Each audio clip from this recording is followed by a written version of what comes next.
குமரி அறிவியல் பேரவை இளவிஞ்ஞானி நிகழ்ச்சியில் நான் ஒரு இளவிஞ்ஞானி. இன்று நான் என் குடும்பத்தாருடன் மனித பண்புகளை பற்றி கலந்துரையாடப் போகிறேன். ஆண்டி, நம் வீட்டில் வரும் உறவினர்களை எப்படி உபசரிக்க வேண்டும்? விருந்தினர்களை கண்டதும் வாருங்கள் என்று வீட்டினுள் அழைக்க வேண்டும். வந்தவுடன் உட்காருங்கள் என்று சொல்ல வேண்டும். நலமா இருக்கிறீர்களா என்று கேட்க வேண்டும். ஒரு கப் தண்ணீரை கொடுக்க வேண்டும். கொடுத்துட்டு அம்மா உறவினர்கள் வந்திருக்கிறார்கள், வந்து பாருங்கள் என்று அம்மாவை கூப்பிட வேண்டும். காப்பி டீ ஏதாவது ஒரு டீயோ காப்பியோ போட்டு கொடுக்க வேண்டும். வீட்டில் எல்லாரும் நலமா என்று, உங்கள் உறவினர்கள் வீட்டில் எல்லோரும் நலமா என்று விசாரிக்க வேண்டும். அம்மா, நம் வீட்டில் உள்ள தாத்தா பாட்டியிடம் எப்படி பழக வேண்டும்?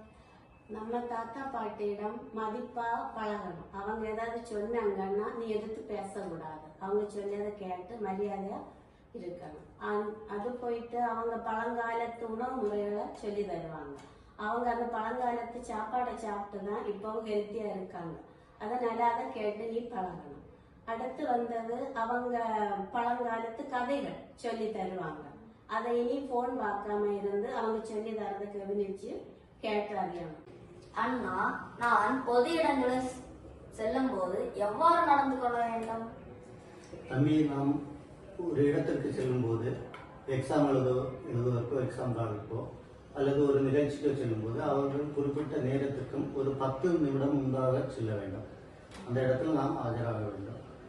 அதுக்கு பின்னால் சாலைகளில் நடக்கும்போது சாலை விதிகளை மதித்து நடக்க வேண்டும். பொது இடங்களில் வைத்து நமக்கு வேண்டப்பட்டவர் யாரையாவது பார்த்தால் அவரிடம் கைகுலுக்கி நலம் விசாரிக்க வேண்டும். அப்பா, நான் பள்ளிக்கூடத்தில் எவ்வாறு நடந்து கொள்ள வேண்டும்? மகனே, நம்ம பள்ளிக்கூடத்தில் போகும்போது ஆசிரியரை பார்த்தவுடன் வணக்கம் சொல்ல வேண்டும். அடுத்து பள்ளிக்கூடத்தில் வகுப்பறையில் ஒழுங்காக இருக்க வேண்டும். ஆசிரியர் சொல்லித்தர பாடங்களை முழு மனதுடன் கேட்டு தெரிந்து கொள்ள வேண்டும். ஏதாவது சந்தேகங்கள் இருந்தால் என்ன செய்யணும்? ஆசிரியர்கிட்ட கேட்கணும்.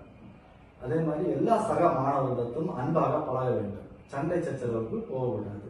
நமது பள்ளி சீருடையானது மிகவும் சுத்தமாகவும் இருக்க வேண்டும். அடுத்து நம்ம பள்ளிக்கூடத்துக்கு வகுப்பறையில் இருக்கும்போது நிமிர்ந்து நேராக இருக்க வேண்டும்.